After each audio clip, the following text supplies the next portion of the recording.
स्त्री के रूप में ताड़का एक घोर पाप है और पाप को नष्ट करने में कोई पाप नहीं होता। हे राम, तुम इस पापिनी का संहार कर दो। प्रातः काल स्नान, संध्योपासनादि कार्यों से निवृत्त होकर राम और लक्ष्मण गुरु विश्वामित्र के साथ सरिता तट पर पहुँचे। एक वनवासी मुनि ने विश्वामित्र के साथ दो सुकुमार बालकों को देखा तथा उनका परिचय प्राप्त कर वे एक छोटी सी सुंदर नौक ले आए और विश्वामित्र से बोले, हे मुनिराज, आप इन राजकुमारों के साथ इस नौक पर बैठकर सरिता पार कर लीजिए। विश्वामित्र जी ने उस मुनि को धन्यवाद दिया और राम तथा लक्ष्मण के साथ नौक पर सवार हो गए। इस प्रकार वे सागर से मिलन की आतुरता में कलकलनाद के साथ दौड़ती जा रही उस नदी को पार कर गए। नदी के उस पार एक भयानक वन था। उस वन को देखकर राम बोले, गुरुदेव, यह वन तो बड़ा भयंकर है।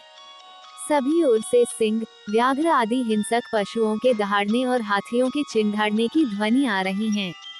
जंगली सुअर, भालू, वन भैंसे आदि वन्य प्राणी भ्रमण करते दृष्टिगत हो रहे हैं। वृक्षों की सघनता के कारण सूर्य का प्रकाश इस वन के भीतर घुसने का साहस नहीं कर पा रहा है और इसी कारणवश चारों ओर अंधकार हो रहा है। इस अति दुर्गम वन का क्या नाम है?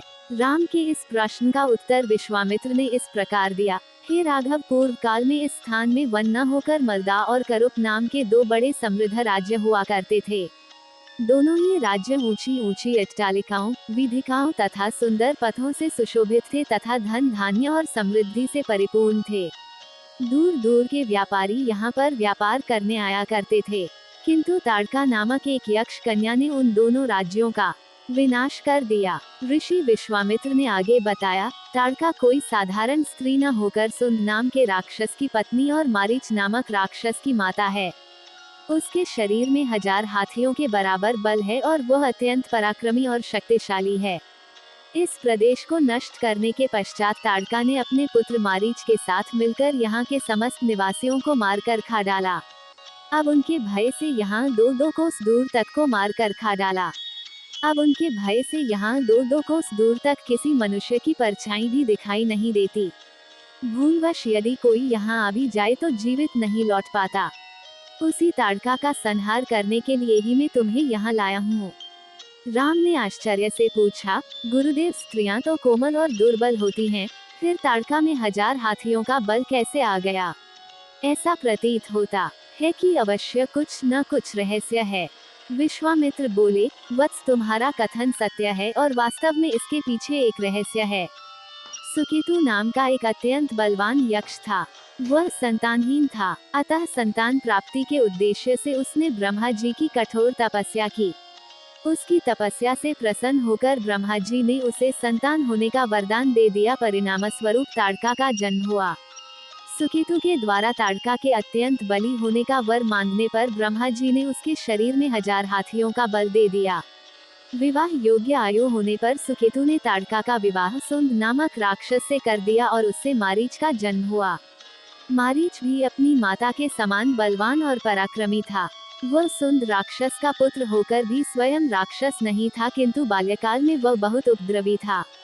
ऋषि मुनियों को अकारण कष्ट दिया करता था। उसके उपद्रवों से त्रस्त होकर एक दिन अगस्त्य मुनि ने उसे राक्षस हो जाने का शाप दे दिया। अपने पुत्र के राक्षस गति प्राप्त हो जाने से सुंद अत्यंत क्रोधित हो गया और अगस्त्य ऋषि को मारने दौड़ा। इस पर अगस्त्य ऋषि ने शाप देकर सुंद को तत्काल भस्म कर दिया। अपने पति की मृत्यु का बदला लेने के लिए ताड़का भी अगस्त्य ऋषि पर झपटी। इस पर अगस्त्य ऋषि ने शाप देकर ताड़का के सौंदर्य को नष्ट कर दिया और वह अत्यंत कुरूप हो गई। अपनी कुरूपता को देखकर और अपने पति की मृत्यु का बदला लेने के लिए ताड़का ने अगस्त्य मुनि के आश्रम को नष्ट करने का संकल्प किया है। अतः हे राम, मैं तुम्हें आज्ञा देता हूँ कि तुम ताड़का का वध करो। तुम्हारे अतिरिक्त इसका वध कोई भी नहीं कर सकता।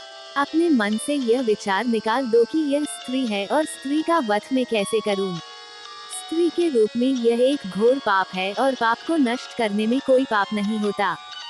समस्त संशय को त्याग कर मेरी आज्ञा से तुम इस पापिनी का संहार कर दो। राम ने कहा, गुरुदेव, आपकी आज्ञा मुझे शिरोधार्य है। समस्त मानवों के कल्याण के लिए मैं अवश्य ही ताड़का का वध करूंगा। इतना कहकर राम ने अपने धनुष पर बाण रखकर उसकी प्रत्यंचा को कान तक खींचकर भयंकर टंकार किया। टंकार से उत्पन्न ध्वनि से समस्त वन प्रांत गुंजायमान हो उठा। वन्य प्राणी भयभीत होकर इधर उधर भागने लगे। इस प्रकार की अप्रत्याशित खलबली मची देखकर ताड़का क्रोध से भर उठी। धनुष ताने राम को देखते ही इस विचार से कि कोई अपरिचित कुमार उसके साम्राज्य पर आधिपत्य करना चाहता है, वह क्रोध से पागल हो गई। राम पर आक्रमण करने के लिए वह तीव्र गति से उन पर झपटी। ताड़का को अपनी ओर आते देखकर राम ने लक्ष्मण से कहा, हे सौमित्र, ताड़ के वृक्ष जैसी विशाल और विकराल मुख वाली इस राक्षसी का शरीर कितना कुरूप है। इसकी मुख मुद्रा देखकर ही प्रतीत होता है कि यह बड़ी हिंसक है और निरीह प्राणियों की हत्या करके उनका रक्तपान करने में इसे बहुत आनंद आता होगा। तुम एक तरफ सावधान होकर खड़े हो जाओ और देखी कि कैसे इसे मैं अभी यमलोक भेजता। विकराल देहधारिणी ताड़का अपने बड़े बड़े दांत चमकाती, भुजाओं को फैलाए हुए द्रुतगामी बिजली की तरह राम और लक्ष्मण पर अत्यंत तीव्रता के साथ झपटी। राम इस भयंकर आक्रमण के लिए पहले से ही तत्पर थे। उन्होंने तीक्ष्ण बाण चलाकर उसके हृदय को छलनी कर दिया। उसके वक्षस्थल से गर्म गर्म रक्त की धारा प्रवाहित हो उठी। वह आक्रमण करने के लिए पुनः टूट पड़े। इससे पूर्व ही राम ने एक और बाण चला दिया जो सीधे उसके वक्ष में जाकर लगा। वह पीड़ा से चीखती हुई चक्कर खाकर भूमि पर गिर पड़ी और अगले ही क्षण उसके प्राण पखेरु उड़ गए। राम के इस रण कौशल और ताड़का की मृत्यु से ऋषि विश्वामित्र अत्यंत प्रसन्न हुए। उनके मुख से रामचंद्र के लिए आशीर्वचन निकलने लगे। गुरु की आज्ञा से वहीं पर सभी ने रात्रि व्यतीत किया। प्रातःकाल उन्होंने देखा कि ताड़का के आतंक से मुक्ति पा जाने के कारण उस वन की भयंकरता और विकरालता समाप्त हो चुकी है। कुछ समय तक उस वन की शोभा निहारने के उपरांत स्नान पूजन से निवृत्त होकर वे महर्षि विश्वामित्र के आश्रम की ओर चल पड़े।